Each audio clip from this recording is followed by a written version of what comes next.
बिस्मिल्लाहिर्रहमानिर्रहीम, अस्सलाम वालेकुम। Live with doctor Shahid Masood के साथ मैं हूं सुमेरा सलीम। नाज़रीन, वज़ीर आज़म शहबाज शरीफ साहब ने आज हुकूमत के 100 दिन मुकम्मल होने पर कौम से खिताब किया, जिसमें उन्होंने मुआशी और सिफारती कामयाबियों के हवाले से आगाह किया। उन्होंने कहा कि जब हमने हुकूमत संभाली तो हमें बहुत से माशी जो चैलेंजेस थे उनका सामना था। उन्होंने कहा कि हमारी हुकूमत में जो महंगाई की शरह है वो 38% से गिर कर 12% तक आ गई है। दूसरी जानब हुकूमती अखराजात को कम करने के लिए जो है आला सतह की कमेटी बना दी गई है। इसके अलावा भी दीगर मौज़ूआत पर आज हम गुफ्तगू करेंगे। स्टूडियो में हमारे साथ मौजूद है डॉक्टर शाहिद मसूद। अस्सलाम वालेकुम डॉक्टर साहब। आपको भी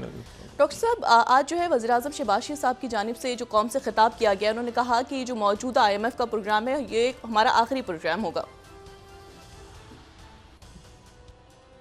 ठीक है जी।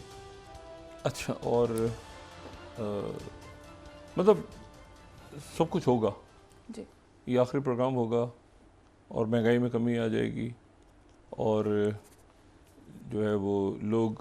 दूध और शहद की नहरों में बहेंगे। मतलब गा गे गी उनकी तकरीर में एक कांस्टेंट जो था वो ये था कि गा गे गी, सब कुछ अच्छा हो जाएगा, लोग पढ़े लिखे, हर आदमी के पास जो है वो अपना घर होगा, गा, और भी बहुत सारी उन्होंने बातें की। लेकिन जो कुछ हुआ है या जो कुछ हो रहा है वो उस पर उनका मेरे ख्याल से ज़्यादा शायद उन्होंने फोकस नहीं किया। और उन्होंने 5 साल का या शायद 10 साल का, जब तक उन्होंने कहा कि हम हैं तो उसके ख़ात्मे तक ऐसा हो जाएगा, लेकिन ज़रूरी ये है कि हमें बीच में डिस्टर्ब ना किया जाए हमारी हुकूमत को। जैसे पहले कई दफ़ा वो तो बात उनकी जेन्युइन है कि हुकूमतें जो है वो, लेकिन बाकी जो तकरीर उनकी थी तो उसमें तो मुस्तकबिल की एक बात हो रही है। लेकिन साथ उन्होंने ये भी कहा जो सबसे अहम बात थी कि अवाम को कुर्बानी देनी पड़ेगी, ठीक है, और अवाम को साथ देना पड़ेगा और ये मुसीबतें जो है अवाम को झेलनी पड़ेंगी और ये जो है ये मतलब ये सब कुछ जो है ये आगे होगा, ठीक है। अच्छा, अब ये है कि ये तो होगा तब होगा। अभी तो फ़िलहाल सूरत हाल ये है कि कुर्बानी जो है वो मतलब लोगों की कुर्बानी हो गई है अवाम की, और उसमें ये कभी बिजली बढ़ रही है, कभी बिजली की, मतलब है कि कोई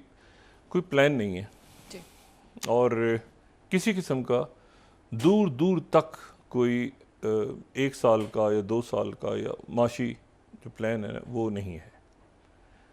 और उसका कोई, ये मैं शहबाज शरीफ साहब के ऊपर उनकी तकरीर, ज़ाहिर है स्पीच उन्होंने करनी थी, लेकिन वो कुछ हो तो बात आगे, और ये उनकी ज़ात के वाले से बात नहीं हो रही, पूरे ज़ाहिर है पाकिस्तान के पूरे ओवरऑल हम बात करें तो सारा फ्यूचर पे है। और फ्यूचर के बारे में जो माहिरीन माशियात हैं वो तो कुछ और कह रहे हैं कि इस साल जो है वो हमें इतना सूद देना होगा, इस साल हमें जो है वो इतने टैक्स जमा होंगे, आदाब पूरे होंगे, फिर एक मिनी बजट आएगा, फिर ऐसे होगा, अभी महंगाई का तूफ़ान आएगा आगे जाके। तो ये तो बहुत सारे आगे और भी तो बहुत कुछ होना है। तो देखें, मैंने वही बात की ना, शहबाज शरीफ साहब जो है वो एक बात, वही बात की, हुकूमत चूँकि मुस्लिम लीग नवाज की है तो इसलिए वो एक बात ज़रा इस बात को फिर मैं वही दोहरा रहा हूँ अपने नुक्ता नज़र फिर दोबारा, बार बार आप बात करें ताकि वो मेरा नुक्ता नज़र है वो बिल्कुल गलत हो सकता है। ये जो पूरा अरेंजमेंट है ये इस वजह से आया था कि खान साहब के दौर में नंबर 1 असल मसला कि इन जो ख़ुद आते ही हमें मुख्तलिफ़ शख्सियात ने इनकी बताया वो ये था कि जी वो सबको पकड़ के जेलों में डाल देंगे और एक और आर्मी चीफ को ले आएंगे और वो पकड़ के जेलों में डाल देंगे, और दुनिया, या फिर ये था कि दुनिया जो है वो उससे हम अलग थलग हो गए हैं, ठीक है। अब मसला ये कि ना तो कोई आर्मी चीफ उन्होंने खान साहब ने अनाउंस किए, ना ही सारे जेलों में गए, ठीक है, और ना ही जो है वो जो आइसोलेशन थी जो उनकी, तो अच्छा हुआ था ये, कुछ इसमें कोई शक नहीं कि आइसोलेशन में वो कुछ मुल्कों के साथ ताल्लुकात वगैरह ऊपर नीचे हुए थे, लेकिन सवाल ये कि इनके आने के बाद क्या हुआ। अब वो दौरा करेगा, वो आएगा, वो सरमायाकारी करेगा, ये होगा वो होगा, सब कुछ होगा। सवाल ये कि होगा क्या और हो क्या रहा है और हुआ क्या है इतने अरसे में। पहली बात तो ये है कि एक यहाँ से मैंने कहा ना पीटीआई को अलग कर दिया, अभी पीटीआई को बिल्कुल अलग कर दिया, तहरीक इंसाफ बात नहीं करना चाहता। इस पूरे 2-3 सालों में रियासत ने एक बहुत भारी, या कि मुफ्त नहीं, किसी ने एहसान नहीं किया, बहुत भारी कीमत ली है, बहुत भारी कीमत। मुकदमात, ये नैब कवानीन, बड़ी भारी कीमत, बहुत भारी कीमत, ठीक है, जिसमें गलत भी हो सकते हैं, बहुत सारे मुकदमात गलत। मेरा तो हमेशा मौक़िफ़ रहा है कि नैब एक पॉलिटिकल टूल के तौर पे इस्तेमाल हुआ है, लेकिन उसके बाद फिर 8 तारीख, फिर उसके बाद फिर उसके बाद अदालतों में अजीब तमाशा नज़र आ रहा है मुल्क में, ठीक है। मतलब मैं उस पर कोई तबसरा नहीं करना चाह रहा। बाकी मामला सारे, मतलब मामला जो हैं वो हैं जो रियासत तय कर रही है। यानी मिसाल के तौर पे कोई अदालत के इश्यूज़ हैं, मैं विदाउट गोइंग इन डिटेल, वो रियासत तय कर रही है। यहाँ इशू क्या है, उसको इतनी स्पेस नहीं मिली, उसको कितनी कायमा कमेटियाँ बन गई, वो किस कायमा कमेटी का सरबराह हो गया, वो इश्यूज सारे डाल दिए गए हैं रियासत के ऊपर या लोगों पे। इस रियासत का सबसे बड़ा स्टेक होल्डर आवाम है। उनके इश्यूज मईशत, उनका इशू सिक्योरिटी। अच्छा, अब सिक्योरिटी और भी सिक्योरिटी ख़राब हो रही है क्योंकि सोशल अनरेस्ट है ना, तो जॉब सिक्योरिटी, ये इश्यूज आने वाले दिनों में भी, जुलाई से अभी तूफान आएगा महंगाई का। अच्छा, उसके बाद जो है वो आज नादरा ने इनकी कायमा कमेटी से कहा कि ज़रा पार्लियामेंटेरियंस का भी रिकॉर्ड नादरा को दे दिया जाए, तो उन्होंने कहा नहीं, पार्लियामेंटेरियंस का रिकॉर्ड नादरा को नहीं मिलेगा। ये आज की कायमा कमेटी के एक इजलास में तो लड़ाई हो रहा है, इन हाउस फाइटिंग्स, मतलब पंजाब में स्पेस चाहिए पीपल, ये इशू है, स्पेस मिलेगी तो ऐसे होगा, तो ये इशू जो है वो कुछ और है। और इश्यूज जो थे, उन इश्यूज को रिजॉल्व करने के लिए या ख़त्म करने के लिए, कम से कम करने के लिए ये सारी शख्सियत आई थी। और अब यकीन, मैं बिल्कुल आपको बताऊं, क्योंकि नवाज शरीफ साहब ख़ुद जो है उनके यानी उनका बड़ा यानी देखें चाइना के साथ, टर्की के साथ, सऊदी अरेबिया के साथ, तो एक, और ख़ुद ही इनकी तरफ से बात ही हुई भी, और जाहिर है कि उनका एक बड़ा, वो तो 3rd टाइम प्राइम मिनिस्टर रहे हैं, तो उसमें यह था कि वो ये सारे जो हैं, और ज़ाहिर है पीपल्स जरदारी साहब सदर हैं, तो ये सारी शख्सियात जो हैं ये जाके और उन मुल्कों से इन्वेस्टमेंट को अट्रैक्ट करके यहाँ पे एक पूरा जो है एक एनवायरनमेंट चेंज करेंगे। अब ये जनाब गुत्थम गुत्था हुए हैं पीटीआई के साथ। ये चल रहा है 2022 से 2024, और अभी आगे कई महीनों या सालों तक मुझे तो आसान नज़र नहीं आ रहे कि इनके मामला जो हैं पीटीआई के साथ, और या क्या है खुदा जाने, रियासती अदारों के उलझने, फिर अदालत के, फिर ये फिर वो, तो उसमें कौम तो रगड़ी गई है। उनको पता ही नहीं कि भाई देखें ना, ये तो एक बिल्कुल एलीट क्लास के इश्यूज़ हैं कि किस जज साहब ने क्या रिमार्क्स दिए हैं, किस जज साहब ने क्या रिमार्क्स दिए हैं। बाकी जो नीचे अदालतों में हो रहा है, ये जो अवाम के साथ हो रहा है, अदालती इस्लाह तो नहीं हुई, जुडिशल रिफॉर्म्स चाहिए थे ना, तो वो तो नहीं हुए, पुलिस रिफॉर्म्स भी नहीं हुए, एहतसाब का कानून भी कोई ऐसा नहीं बना कि जो भी इन्होंने बात की शहबाज शरीफ साहब ने कि करप्शन है और चोरी चकारी है, और ये तो क्या करना है, किसी को पकड़ के अंदर करप्शन के ऊपर, किसको प्रॉपर करप्शन पे किसको उठा के अंदर डालना है और किसको सज़ा देनी है और किसे पैसा निकलवाना है, कोई लिस्ट है उसकी। और ये मैं अपनी बात नहीं कर रहा, ये मैं फैसल वाडा साहब की बात कर रहा हूँ, सेनेटर फैसल वाडा साहब, जिनको इन्होंने भी वोट दिए है। वो कहते हैं शहबाज शरीफ साहब की हुकूमत हो तो मैं तो फूटी कौड़ी ना लाऊं पाकिस्तान में अपनी। तो बात ये है सारी कि ये तो एक अब तकरीर के ऊपर उम्मीद करते हैं, दुआ करते हैं कि इन्होंने जो बात की है वो आगे पूरी हों चीज़ें कभी। लेकिन ये है कि ये 100 दिनों में तो बजट जो है, और देखें जो हमारे इंतहाई मोहतरम मोहम्मद औरंगज़ेब साहब हैं,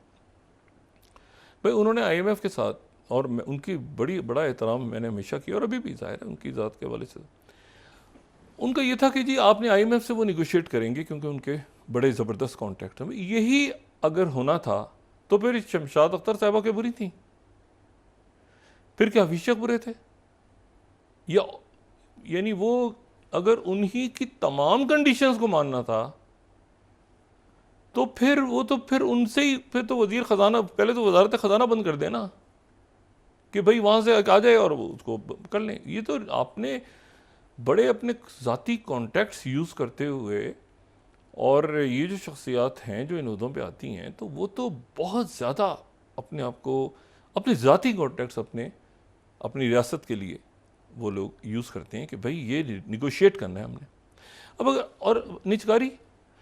देखें, निचकारी मैं तो आज मेरी बहुत से, क्योंकि मैं इस बात में बड़ा उलझ गया था, ये स्टील मिल वाली बात मुझे नहीं समझ में आई कि जो बात उस दिन हुई ना कि स्टील मिल तो कबाड़ खाने को बिकेगी, स्क्रैप को भी। तो अगर आपने प्राइवेटाइज, तो फिर मैंने बहुत सारे लोगों से पूछा, अब जो ज़्यादा लोगों ने मुझसे बात की और मैं उस पर सोचने में मजबूर हो गया कि क्या, मैंने कहा ये कैसे बात, प्राइवेटाइजेशन में तो ये होता है कि आपके पास किसी के पास कोई झोंपड़ी भी है ना, उसने झोंपड़ी को भी अगर बेचना है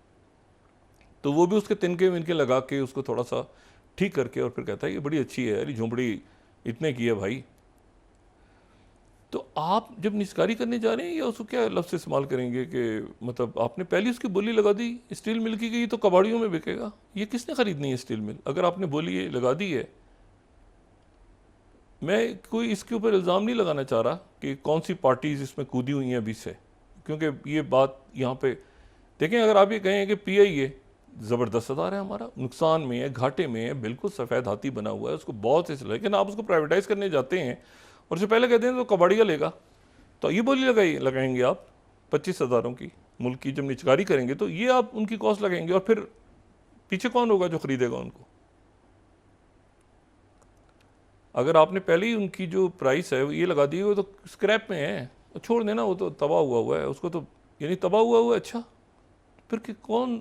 कौन सी पार्टीज़ हैं जो फिर बैठी हैं पीछे इंतज़ार कर रही हैं कि आपने तो बोली उनकी कबाड़ी वाली लगा दी है, और ये जो अदारे हैं और ये जो ज़मीनें हैं और ये जो उनके पास प्रॉपर्टीज़ हैं और वो PIA और बाकी सारा, तो आपने तो उनको स्क्रैप बना दिया पहले। ऐसे ये इस तरह होती है निचकारी? ऐसे नहीं होती। ये मेरा ख्याल है या तो गलत फहमी इनको हो रही है या हमें हो रही है। निचकारी के लिए आप हमेशा बाकायदा प्रॉपर बिडिंग, प्रॉपर उसमें पार्टियाँ, प्रॉपर आप उसकी, इस तरह कबाड़िया लेगा भाई, कबाड़िया लेगा, वो बाहर से आपने इन्वेस्टमेंट्स लानी है, वो ख़रीदना है, उनको देना है लोगों को, क्या किस तरह से अरेंजमेंट, कबाड़िया लेगा स्क्रैप। तो मेरा ख्याल है कि ये थोड़ी सी अपनी इसको देखें, ये पूरा जो अरेंजमेंट है ये देखें कि क्या है ग्राउंड पे, क्या हो रहा है, बात क्या कर रहे हैं, और उसको फिर ज़रा थोड़ा सा मुनासिब अंदाज में उसकी ओनरशिप लें, इस बजट की ओनरशिप लें। आगे IMF का प्रोग्राम क्या होगा क्या नहीं होगा उसको छोड़ दें, ये जो इस वक्त हो रहा है इसकी ओनरशिप लें, इसकी पॉलिटिकल ओनरशिप लें कि ये हमारी वजह से हुआ है। ये IPPs ये पिछले 10 साल में फिर वो रिन्यू हो गई, ये 93-92 में पता नहीं किन को, कौन से लोग हैं जो बिजली उनसे लें या ना लें उनको डॉलर में पे करना पड़ता है, कौन से लोग हैं वो? उनसे माहदे भी बाहर के किए हुए हैं। ओ भाई, इस मुल्क को आप ज़रा कोई 1-2 चीज़ें इसकी करेक्ट करें और वो ठीक करें और कंट्रीब्यूट करें सारे लोग। ये बात इनकी दुरुस्त है कि अवाम, लेकिन अवाम तो उसको करेंगे ना जब आप ऊपर सनतों को आपने गैस दे दी या बिजली दे दी, तो उससे आम आदमी का क्या ताल्लुक है, तनख्वाहदार तबके का? वो तो रगड़ा गया है। और महंगाई कभी ख़त्म हुई है आज तक? कभी महंगाई, कोई चीज़ महंगी हो जाए और आप दुकान पे जाएं और वो कहेंगे जी ये जो, वहाँ वो आगे नहीं बढ़ती, लेकिन वो कभी आपने सुना है कि ये महंगाई जो है वो नीचे, ये होगा कि जी आगे नहीं बढ़ रही, महंगी चीज़ें कम कैसे होंगी कि जी एक चीज़ 100 रुपये की थी तो आप जाएं तो 60 रुपये की हुई है, ये तो हाँ बस 100 रुपये की रहेगी। तो ये मेरा ख्याल है कि ये जो फाइनेंशियल क्राइसिस है इस वक्त बहुत ज़्यादा, और बहुत बड़ा ताम झाम, बहुत बड़े अखराजात, बहुत बड़े, यानी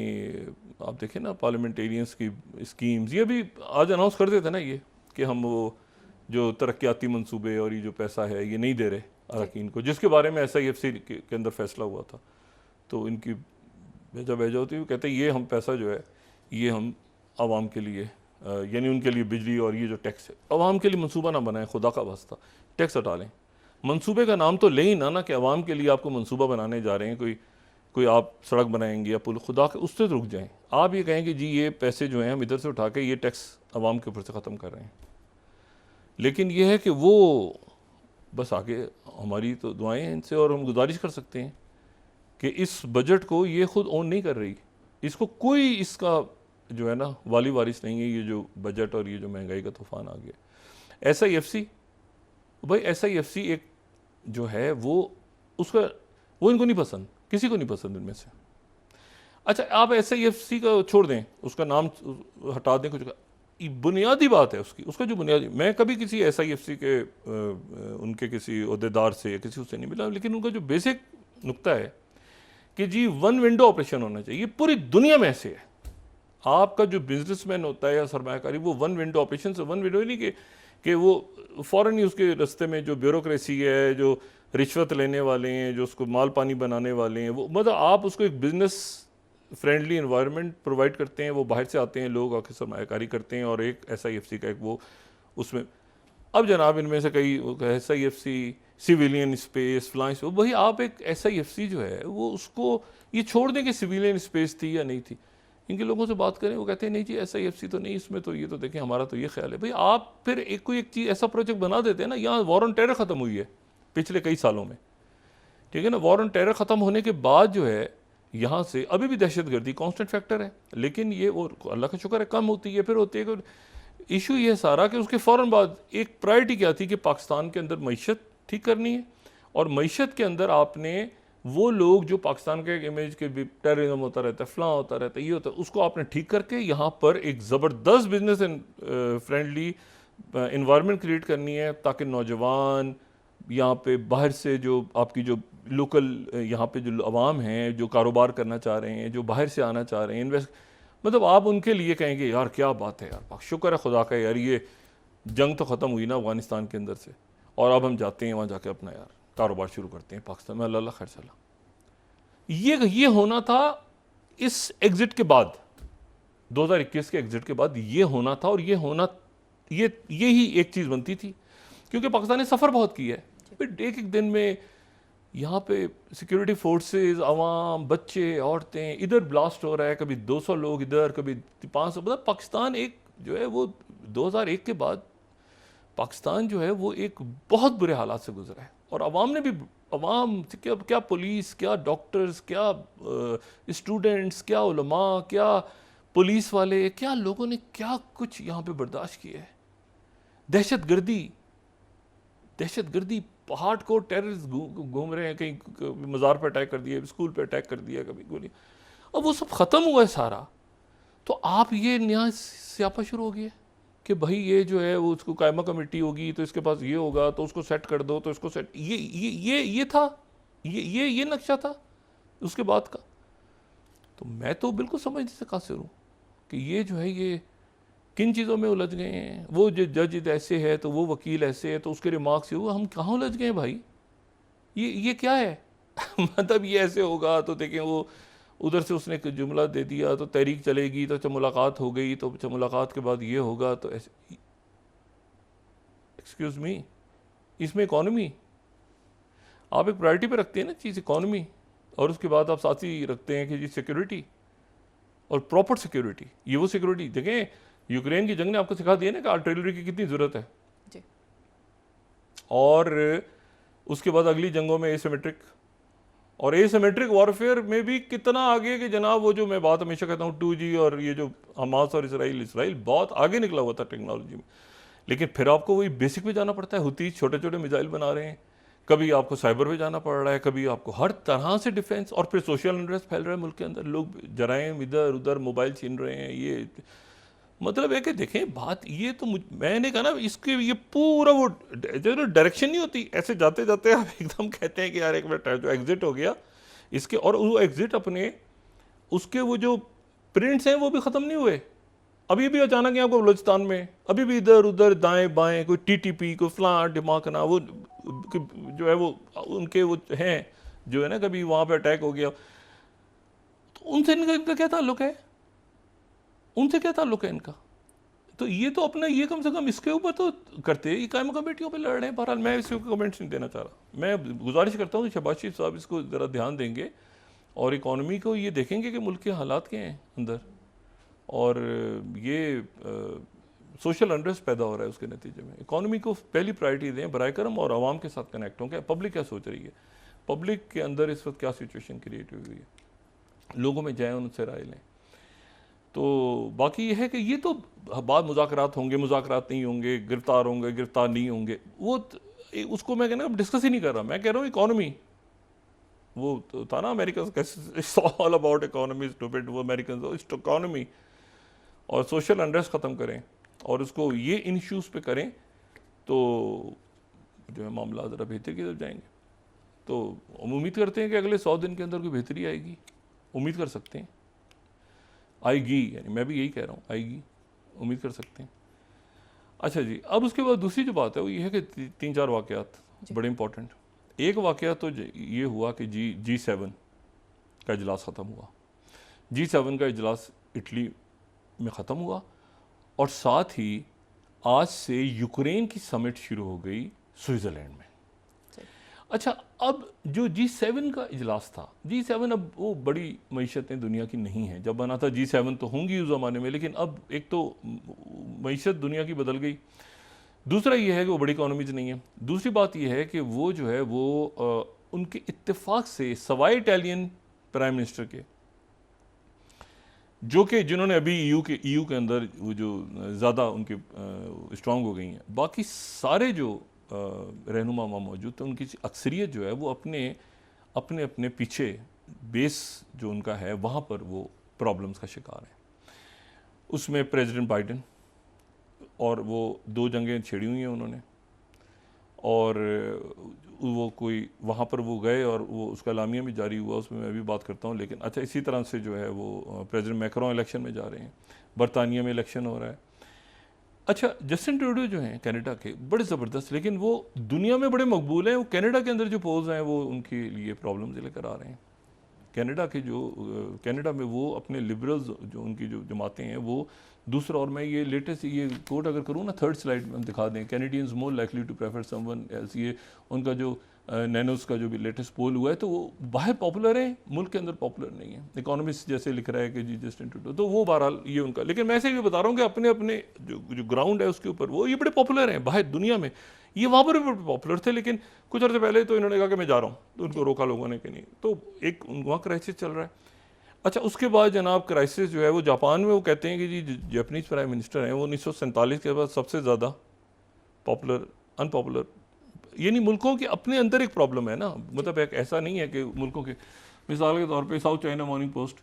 ये जापान की सीधा dislike bye nearly 4 in 5 people, तो उनके पोल्स भी अजीब से हैं। और स्टेट टाइम्स जो है ये खबर दे रहा है 5वीं स्लाइड, ये 1947। तो ये 12, मैं सिर्फ ये कह रहा हूँ कि जो उसमें स्ट्रॉन्ग फुटिंग पे सिर्फ एक ही शख्सियत थी, और वो थी जो इटली की, जिन्होंने अभी EU के अंदर ज़्यादा उठाया वोट का, जो चांके उनको ज़्यादा मिला। अच्छा,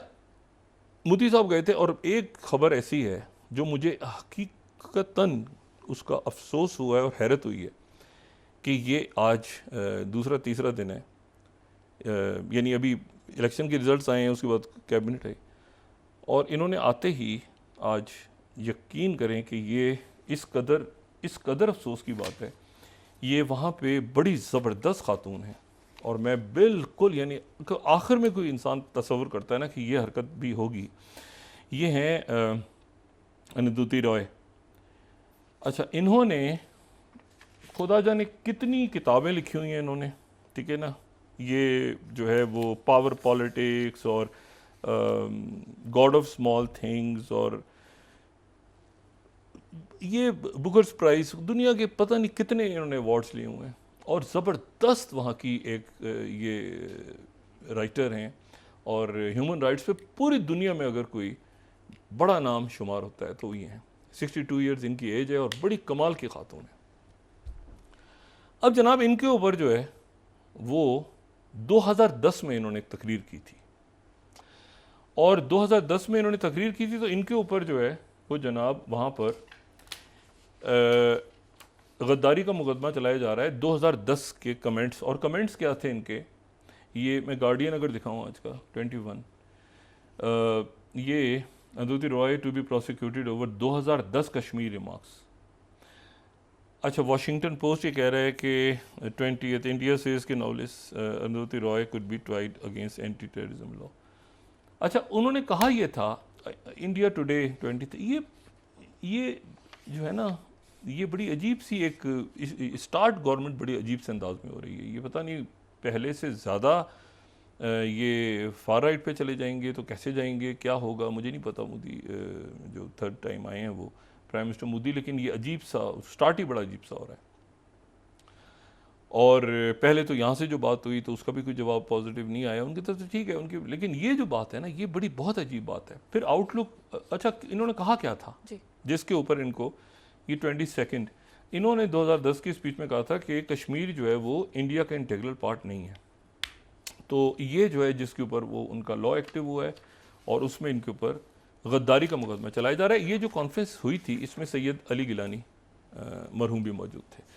और इन्होंने वहाँ पर ये जो है उस ज़माने में ज़ाहिर है कि वहाँ के हालात बड़े ख़राब थे, तो इन्होंने किसी जगह पे कहा था कि ये अभी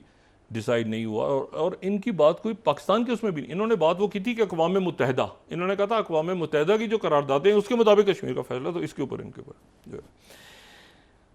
14 साल के बाद, तो ये एक बड़ी अफसोसनाक बात हुई है। अच्छा, मैं बात ये कह रहा था कि वो G7 का इजलास ख़त्म हुआ और G7 के इजलास के बाद ये 100 दुनिया के रहनुमा, ये प्रेसिडेंट ज़ेलेंस्की की एक तरह से आप समझ लें कि उन्होंने एक अच्छी अटेंडेंस है जो कि स्विट्ज़रलैंड में है। और उसमें जो यूक्रेन पीस कॉन्फ्रेंस है उसमें 100 के करीब ममालिक जो हैं वो मौजूद हैं, उनके वफूद हैं या वहाँ से रिप्रेजेंटेशन है और ये सारी, लेकिन रशिया नहीं है, दूसरा फरीक नहीं है। और रशिया की तरफ से जो आया था पीस प्लान, वो ज़ाहिर है वो ये था कि भाई 4 इलाके हमारे हैं तो इनको तस्लीम करें और सारा नेटो के आइंदा के लिए वादा करें और ये वो सारा, तो वो उन्होंने ज़ाहिर है कि जर्मन चांसलर जो हैं उन्होंने, अच्छा जर्मन चांसलर की भी अपनी थोड़ी सी वो इलेक्शन के बाद उनके भी दबाव है कि स्नैप इलेक्शन कॉल करें एनीवे, तो उन्होंने तो मुस्तरद कर दिया, G7 ने उसको मुस्तरद कर दिया सब ने। और ज़ेलेंस्की जो हैं वो इस बात पे कामयाब हो गए हैं कि जी वहाँ पर 100 के करीब लोग जमा हैं और 100 लोग जो कि अपने 100 मुल्कों की नुमाइंदगी कर रहे हैं, उनकी रिप्रेजेंटेशन है और वहाँ पे वो जो है वो स्विट्ज़रलैंड में मौजूद हैं। अच्छा, लेकिन इसमें एक जो है वो मामला इसमें ये हुआ है G7 के अंदर कि प्रेसिडेंट ज़ेलेंस्की ने पूरी उनकी कोशिश है, क्योंकि जो गज़ा में जो कुछ हो रहा है ये भी होने जा रहा है, तो दुनिया की सारी तवज्जो चली गई थी गज़ा पे, तो उन्होंने पूरी कोशिश की कि गज़ा थोड़ा सा, और यूक्रेन तो बिल्कुल ही लोग भूल गए थे कि भाई यूक्रेन पे भी कुछ हो रहा है, मतलब उनका बिल भी नहीं इशू हो रहा, ये भी नहीं हो रहा, वो भी नहीं हो रहा, तो वो यूक्रेन पीछे चला गया था और गज़ा जो है और वहाँ के जो सूरत हाल वो आगे आ गई थी। और गज़ा से आगे कई फ्रंट्स और खुल रहे हैं, जैसे हिजबुल्लाह के साथ क्या होगा आगे जाके, ये हुतीज़ के ऊपर भी जो स्टेटमेंट आई है, उन्होंने रेड सी की सिक्योरिटी के ऊपर भी बात की है G7 ने। लेकिन सवाल ये है कि उसकी जो वहाँ पर उन्होंने इसको मुस्तरद कर दिया और आज जो है वो यूक्रेन का पीस प्लान जो प्रेसिडेंट ज़ेलेंस्की का है वो डिस्कस होगा। अब मसला ये है कि इससे पहले ही, अच्छा वहाँ पर ये हुआ है G7 के अलामी में ये लिखा है कि जो गज़ा के ऊपर प्रेसिडेंट बाइडेन का पीस प्लान है उसके ऊपर अमल दरामद किया जाए, तो वो कौन करेगा अमल दरामद? प्रेसिडेंट बाइडेन के पीस प्लान तो एक तो ऑलरेडी पड़ा है, ठीक है ना, तो दूसरे वहाँ वो होने के बाद तो मजालिम जारी हैं और अब ये यूक्रेन का पीस प्लान आ गया और जिसमें चाइना भी नहीं है, तो उसमें तो दोनों फरीक जहाँ पर मौजूद थे, जहाँ पर हमास भी थी, जहाँ पर CIA भी थी, जहाँ पर कतर भी था, जहाँ पे इजिप्ट भी था, जहाँ पे अरब ममालिक भी थे, जहाँ टर्की भी था, जहाँ पूरी दुनिया चाइना रशिया सारे, वहाँ पर पीस नहीं हो सका, तो यहाँ पे तो दूसरा फरीक नहीं है। तो ये अब कैमिला हैरिस वहाँ से आ रही हैं, तो ये तो हमारी तो दुआ है कि ये जो है ये दरमियान में कहीं ये पीस करवाए, या चाइना करवाए या ये अरब कंट्रीज़ करवाएं या अफ्रीकन यूनियन करवाए, उन सब की तो यूक्रेन का भी तो यानी उस जंग को किसी ना किसी अंदाज में ख़त्म होना है। तो वो अब 1.5 बिलियन अनाउंस कर दिया कैमिला हैरिस ने, ठीक है, लेकिन उसको सीज फायर कैसे होगा यूक्रेन का, और यहाँ पर एग्रीमेंट का क्या बना? यानी ये तो ख़त्म हो जाएगी ना, ये ख़त्म हो जाएगी आज और कल चलेगी यूक्रेन की, उसके बाद दुनिया की तवज्जो तो जियो पॉलिटिक्स तो फिर दोबारा वहाँ जाएगी। और मैक्रों को उन्होंने फिर स्नब कर दिया। वो भाई लेबनान जो है, लेबनान इसराइल वॉर नहीं, ये कहीं दुनिया में नहीं इनको सूट करती। आप वक्फा लें, उसके बाद मैं बात करता हूँ। और इम्कान बढ़ते जा रहे हैं, उसके इम्कान बढ़ते जा रहे हैं,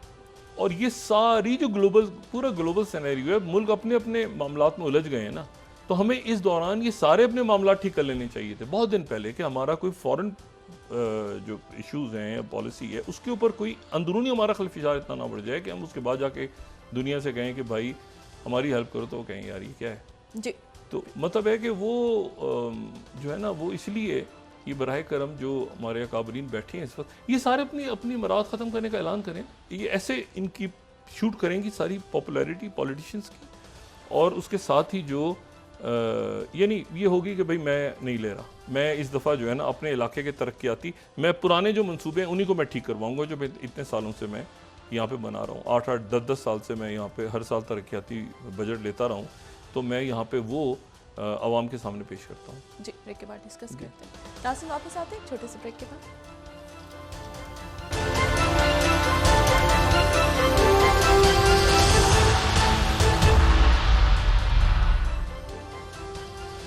वेलकम बैक नाज़रीन। डॉक्टर साहब, हुकूमती अखराजात को कम करने के लिए आला स्थायी जो कमेटी तश्कील जा रही है, कोई फायदा नहीं होगा, ये तो पहले भी बनती रही है। वो करना होता तो ये अभी इसमें बजट में कर देते। मैं आपको सिर्फ एक बात ये बताऊं कि एक तो ये दोबारा इसके बाद ये मामला यहाँ पे चला जाएगा। जो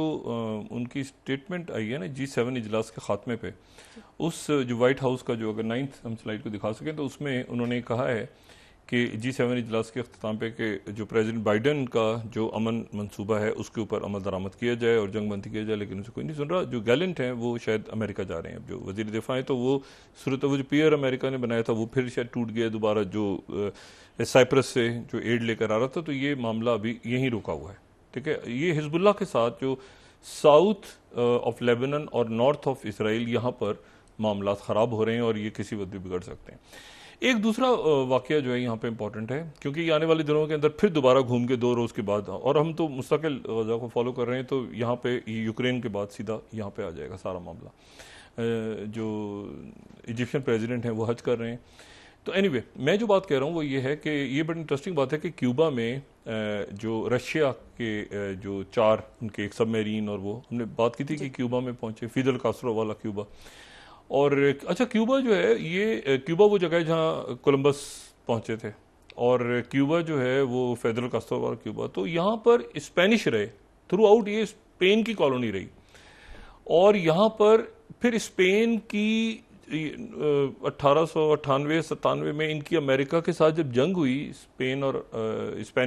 अमेरिकन स्पेनिश जंग हुई, तो उसमें यह हुआ कि उसके एक हिस्से के ऊपर, जो बिल्कुल उनका जनूब मशरिकी हिस्सा है, उसके ऊपर जनाब ये हुआ कि वहाँ अमेरिका वहाँ से नहीं जाएगा, बाकी जगहों से चला जाएगा। वो जगह जो है वो लीज पे ले ली अमेरिका ने,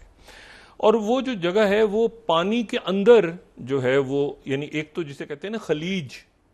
एक खलीज होती है ना, जैसे खलीज बंगाल है या खलीज अदन है, ये खलीज यानी पानी हो और उसके अंदर पानी जा रहा हो, ज़मीन के अंदर, यानी लैंड हो, लेकिन वो बड़ी खलीज से छोटा हो। ठीक है ना, यानी वो गल्फ ना हो बल्कि छोटा हो साइज में, तो उसको फिर बे कहते हैं, बे। तो यहाँ पर जो क्यूबा का वो इलाका है वो गुंतानामो बे कहलाता है। तो वो है क्यूबा का इलाका, लेकिन वो एक लीज पे अमेरिका ने लिया, और वहां पर उसी जमाने में 1898 से वहां पे नेवल बेस बनी। ये वो जगह है जहां पे गुंतानामो बे में 2001 के बाद लोगों को रखा गया, जहां पे गुंतानामो बे के अंदर कैदियों को रखा गया। तो वो अच्छा, कराची में रहने वालों को बे का पता होना चाहिए। कराची में इसलिए कि एक बड़ी ज़बरदस्त ब्रिटिश फैमिली थी, जो कि बैरन हॉक, विलियम हॉक, ये सारे, तो ये वहाँ पे कराची से कुछ दूर जाके इन्होंने साहिल के ऊपर अपने घर वर बना लिए थे, तो उस जगह को हॉक्स बे कहते हैं। ठीक है, ये हॉक फैमिली थी, बैरन हॉक, विलियम हॉक, और ये जो बैरन थे ये 1985 में इनकी डेथ हुई है। तो ये वहाँ जाके चूंकि इन्होंने हट्स बना लिए थे और घर चौड़ा बना लिया था उस ज़माने में, तो इसीलिए वो इलाका जो है हॉक्स बे के नाम से, उनके नाम से वापस तो कमिंग बैक। तो लोग समझ गए होंगे कि बे जो है वो किस तरह से है, कि वो अगर आप हॉक्स बे पे जाएं तो थोड़ा सा पानी जो है वो अंदर आ रहा होता है और पहाड़ चारों तरफ होते हैं। तो यहाँ पर जो है वो क्यूबा में अमेरिकन बेस बन गई, फिर फिदल कास्ट्रो, फटे वटे चलते रहे, अमेरिका ने जगह नहीं छोड़ी, फिर यहाँ पे वो जो है वो कैद खाना बन गया और वो सारी बात। लेकिन अब क्या हुआ कि क्यूबा में रशिया पहुंचा, तो जवाब में अमेरिका ने जो गुंतानामो बे है वहां पर यूएसएस मलीना को उनकी जो लेटेस्ट जो फास्टेस्ट जो सबमेरीन है न्यूक्लियर वो वहां पे आ गई। अच्छा अब ये बड़ी अच्छा उन्होंने रशिया ने कहा कि हम तो वैसे भेज रहे हैं ड्रिल्स करेंगे, अमेरिका ने हमें वैसे भेजने ही तुम्हारी नेवल बेस है। और ये बड़ा रेयर होता है कि वो अनाउंस करें कि हम अपनी यहाँ पे तो क्यूबा जो है वो वहां पे एक तरफ रशिया मौजूद है, इधर अमेरिका मौजूद है। और ये बड़ी अजीब सी यानी इसको मुझे नहीं पता कि आने वाले दिनों में ये किस तरह से मामला आगे जाएगा, लेकिन 17 जुलाई में एसोसिएटेड प्रेस को कोट करूं, बड़ी ये फौरन उन्होंने जो है रिस्पॉन्ड किया अमेरिका ने। US submarines pulled into Guantanamo day after Russian warship arrive in Cuba. अच्छा और फिर उसके बाद राइटर्स कह रहे हैं यूएस अटैक्स कनाडा भी पहुंच गया, कनाडा ने भी अपनी जो नेवी पेट्रोल शिप्स थी वो भी क्यूबा पहुंच गया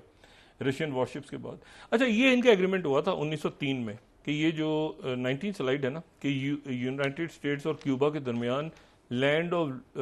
लीज ऑफ लैंड होगी कोल और नेवल स्टेशंस के लिए। ये 23 फरवरी को मुआहदा हुआ था 1903 में। तो अब वो कहते हैं कि जी इसको ये 19 स्लाइड हम ये लॉ स्कूल के दिखा सकें तो वही कहते हैं कि जी एवलॉन प्रोजेक्ट, तो वही कहते हैं कि जी ये जो है ना ये मुआहदा तो खत्म हो गया। ये तकरीबन आप सोचें कि शुरू की सदी में यानी 1898 में जंग हुई, 1903 में जब सीज़फायर हुआ उन्होंने कहा कि जी ये इलाका जो है लीज पे हमारे पास रहेगा। तो रिपब्लिक ऑफ क्यूबा से वो निकले लेकिन गुंतानामो बे उनके पास रह गया। अब वो वहां पर अमेरिका है, यहाँ पे जो है वो रशिया है। तो ये एक तरह से आप समझे सिग्नलिंग, ये कोई ऐसा नहीं है कि कोई वहां जंग होने जा रही है, खुदा ना करे हो, लेकिन ये कि वो एक सिग्नलिंग होती है ना। रशिया ने सिग्नल किया, जवाब में अमेरिका ने सिग्नल किया, कनाडा ने भी कर दिया। तो वो G7 का इजलास भी हो रहा है, तो यूक्रेन भी डिस्कस हो रही हो उधर वो क्यूबा में। तो ये एक बड़े यहाँ पर बड़े इंटरेस्टिंग डेवलपमेंट्स हैं। और इसमें जो इम्पोर्टेंट बात है वो देखें, मैं सिर्फ ये कहूँ कि ये जब दूसरा हैकल सुलेमानी बना रहे थे ना बनी इसराइल वाले, तो उस वक्त वहाँ पे सुंगजू जो बड़े जिन्होंने आर्ट ऑफ वॉर लिखी हुई है, वो यांजे रिवर के किनारे बैठ के चाइना के जिनको कहा जाता है एसिमेट्रिक वॉरफेयर के जो उस्ताद गुरु आज तक माने जाते हैं, उनके 2 कोट्स हैं जो मेरा ख्याल से बड़े इंपॉर्टेंट है। ये गजा और इसराइल की जो आर्मी है उनको ये दोनों कोट्स पुराने, जो सबसे पुराना कहा जाता है ना कि जो एसिमेट्रिक वॉरफेयर के उस्ताद जिनको आज तक दुनिया पढ़ती है, आर्ट ऑफ वॉर। एक तो ये था कि if a battle can not be won do not fight it. अगर जंग को जीत नहीं सकते, हर जंग को लड़ना जरूरी नहीं होता, कुछ जंगें आप छोड़ देते हैं, ठीक है। और दूसरा यह है he will win who knows when to fight and when not to fight. वो जीतेगा जिसको पता है कि कब लड़ना है और कब नहीं लड़ना। कब नहीं लड़ना, ये नहीं कि कब लड़ना है, कब नहीं लड़ना, वो जीतेगा। तो ये 2 कोड जो हैं ये मेरा ख्याल है कि ऐसे हैं जो कि बड़े इंपॉर्टेंट हैं इसराइल के लिए। He will win who knows when to fight and when not to fight. और दूसरा जो है वो ये कि if a battle can not be won do not fight it. तो बस ये है मशवरा कि इस जंग, और इस यही मशवरा जो है ये रशिया और यूक्रेन के लिए भी, सारी जहाँ पे जंगें छिड़ी हुई हैं जो फॉर एवर वॉर्स हैं, वो ये कि हम ये बेसिक जो रूल्स एसिमेट्रिक वॉरफेयर के 600 साल कबल मसीह का मैं जिक्र कर रहा हूँ, ये ठीक है ना, किंग डायनेस्टी का जिक्र हो रहा है। तो उस वक्त ये बात उसने यंजी रिवर के किनारे बैठ के कहीं पे वहीं घूमता रहता था, ये बैठा रहता था, उस्ताद था। तो उसकी ये बात आज तक जो है ये अगर याद कोई दिला दे इन तमाम शख्सियात को जो जंगों में कूद जाते हैं सुबह शाम, तो दुनिया थोड़ी सी बेहतर हो जाएगी। जी बहुत शुक्रिया डॉक्टर साहब। नाज़रीन के साथ ही आज का प्रोग्राम अपने इख्तिताम को पहुंचा। मुझे सुबैरा सलीम को इजाज़त दीजिए, अल्लाह ने के बाद। जी डॉक्टर साहब, अपने दोस्तों रिश्तेदारों गिरदोनवा के लोगों का सब ख्याल रखिएगा। अल्लाह हाफ़िज़।